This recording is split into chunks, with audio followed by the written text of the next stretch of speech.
Il y a d'autres réactions par rapport à ces mots qui sont quand même relativement forts, puissants, d'autres expériences à partager peut-être ou... Est-ce que...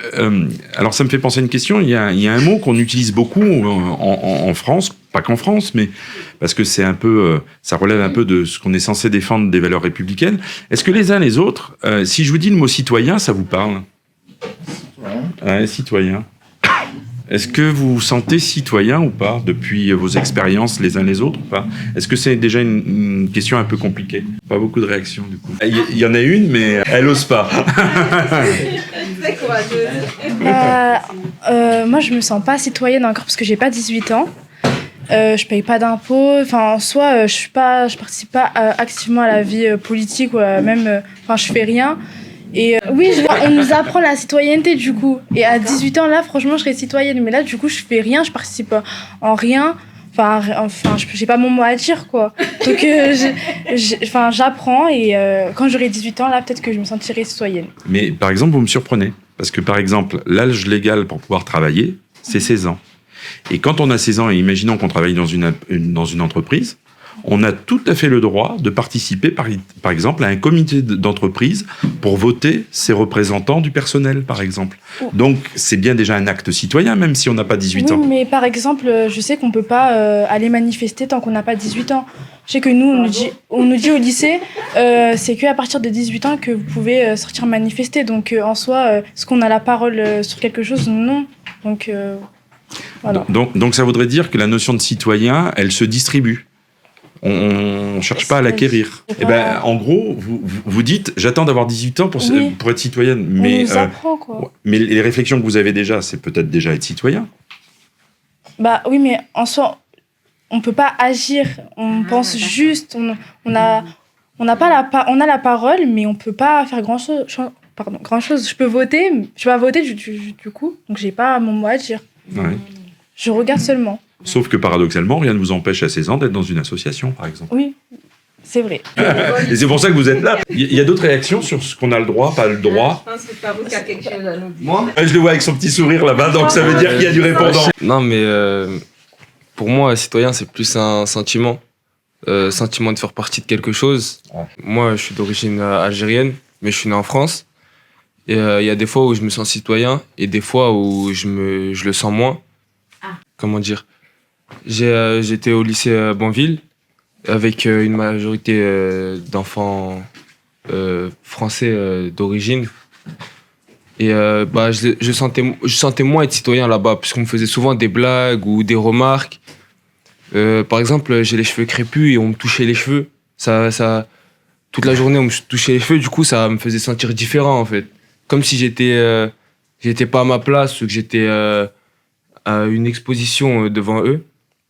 C'est vrai que ça fait sentir moins citoyen, mais comme a dit Nour, on peut agir pour devenir citoyen. Et aujourd'hui, c'est ce qu'on essaye de faire. On essaye de montrer qui on est. On essaye de débattre pour faire grandir notre parole. Alors, je réagis, mais alors d'une manière, pas forcément de celui d'un fil rouge, mais là, c'est presque l'individu qui réagit par rapport à ce que vous dites. C'est que vous avez commencé à faire une sorte de distinction entre français, quoi. Et c'est là où, des fois, j'ai du mal à comprendre. Bah, en fait, je suis français, mais je le sens pas forcément tout le temps. Je peux faire tout ce qu'une personne française peut faire, mais du fait de mes origines, il y a des choses qui sont pas pareilles, qu'on peut faire mais pas pareilles. Mais alors du coup, c'est quoi la définition de français? Bah, français, c'est pour moi, seulement pour moi, c'est une personne qui a ses papiers français. Après, on est tous français quand on vit en France.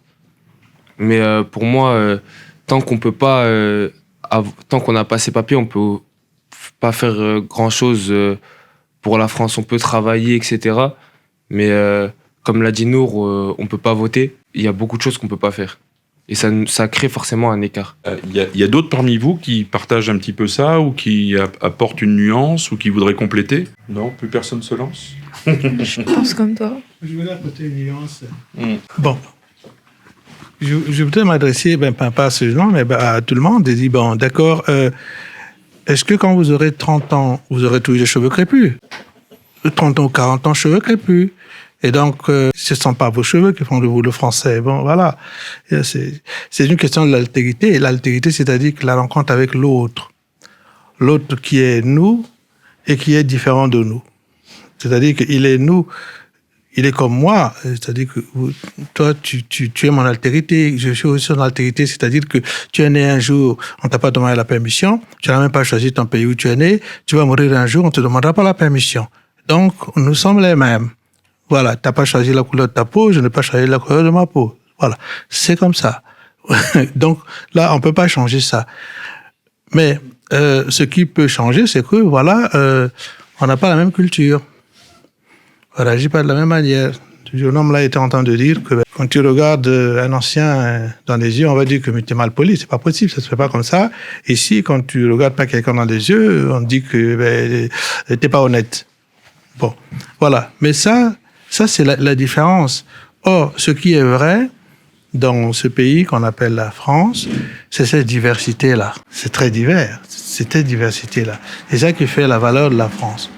Bon, maintenant, on peut trouver des personnes qui comprennent bien cette diversité. Tu peux trouver aussi des gens qui ne comprennent pas bien cette diversité. Et voilà. Mais ça n'a rien à voir avec être français. Oui. Parce que être français, si c'est seulement une histoire de papier, on file les papiers aux gens et puis finalement, on peut te filer les papiers, mais tu n'es pas toujours français. Parce que c'est une question juridique, hein, très bien. Mais dans le vécu, dans les valeurs de la République, à ce moment-là, on va sentir, dans les valeurs de la République, tu dois payer tes impôts, par exemple. Quand tu travailles, tu paies tes impôts. Eh oui. Tu as des devoirs de citoyen, tu as aussi des droits de citoyen. Mais moi, je suis français, je suis noir. Enfin, ou marron clair, si on veut. Mais oui, peut-être tu as des cheveux crépus. Bon, d'accord. Et après? Je suis un petit-fils d'esclave. Bon, d'accord. Et après? Mais je suis quand même français. Or, c'est cette diversité-là qui fait que notre nation soit riche, en fait.